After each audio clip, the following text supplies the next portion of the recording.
Notre-Dame est le premier monument visité de France, avec 30 000 visiteurs par jour et pendant les grandes affluences, plus de 50 000.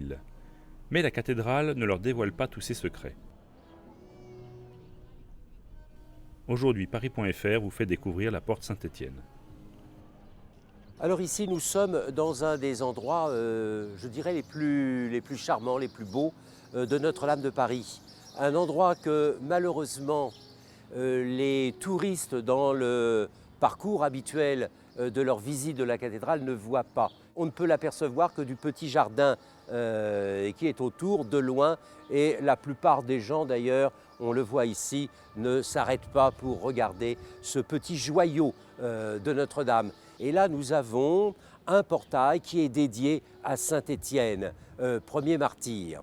Le tympan de Saint-Étienne nous raconte l'histoire de Saint-Étienne telle qu'elle est parvenue jusqu'à nous au travers du livre des Actes des Apôtres. Et l'on voit différentes scènes, par exemple Saint-Étienne en train de faire sa relecture de l'Ancien Testament à la lumière de l'enseignement du Christ devant les scribes, les anciens, les docteurs de la loi qui, bien sûr, tous sont effrayés par cette lecture qui leur apparaît sacrilège. On en voit certains qui s'arrachent la barbe, d'autres qui vérifient dans le livre et insistent pour l'interroger. On voit par exemple l'attitude de celui qui tient sa tête sur sa main, qui veut dire qu'il écoute avec intérêt. On voit même une femme du peuple qui est là assise en train d'allaiter ses enfants, scène charmante, un jeune étudiant, je dirais, en train de prendre des notes sur le côté.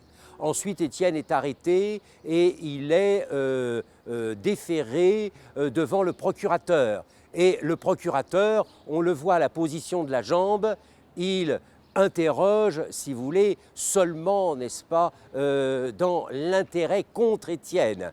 Il n'interroge pas dans les deux sens, il l'interroge simplement pour essayer de le faire tomber. Étienne est condamné à mort et vous avez la scène absolument extraordinaire, donc dans la partie supérieure du linteau, où on voit Étienne qui tombe à terre sous les bourreaux qui sont en train de le lapider, de lui lancer les pierres, et l'artiste a décomposé le mouvement pour accentuer le caractère violent de la scène. Ici, c'est vraiment un endroit très intéressant de la cathédrale. Nous sommes à l'extrémité du transept sud.